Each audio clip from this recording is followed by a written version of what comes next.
to let the water systems and food systems and planetary climate systems get destroyed.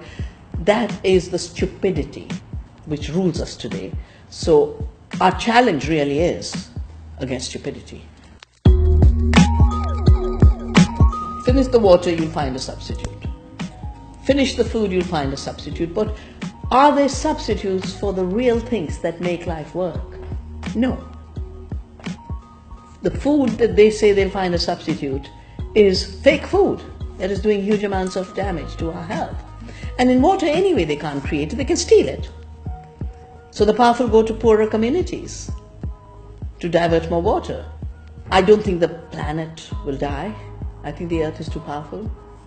She's lived through hotter times, colder times. She's lived with dinosaurs, without dinosaurs. She'll live with human beings, without human beings. We are dispensable. She'll find a way.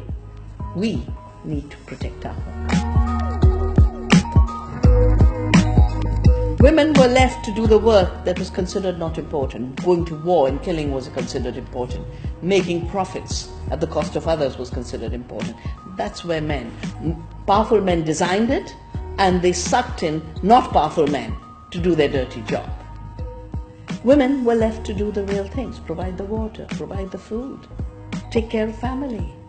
The values we need are the values of knowledge of how to live with nature. That's what women's knowledge is. We need knowledge of how to care. That's knowledge. It's called emotional intelligence now. We need knowledge of how to share. That is a capacity we will need more and more in the future, in a period of privatization and in a period of extraction.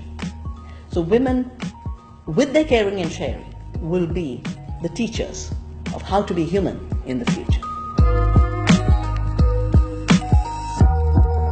We are living the final stages of a very deceitful system that has made everything that is very costly for the planet, costly for the producer, look cheap for the consumer. So very high cost production with GMOs and patents and royalties and fossil fuel is made to look like cheap food. Very costly production that kills the girls in Bangladesh in slave factories is made to look like cheap clothing. This is a fake cheap. In this period of the end of the world, how do we sow the seeds of a possible world? The first, every young person should recognize that working with their hands and their hearts and their minds, and they're interconnected, is the highest evolution of our species. Working with our hands is not a degradation. It's our real humanity. Start a garden.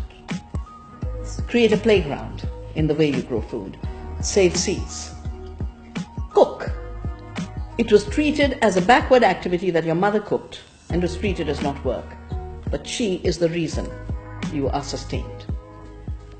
Start cooking classes. Get grandmothers to teach you how to cook. Create community. We are not atomized producers and consumers.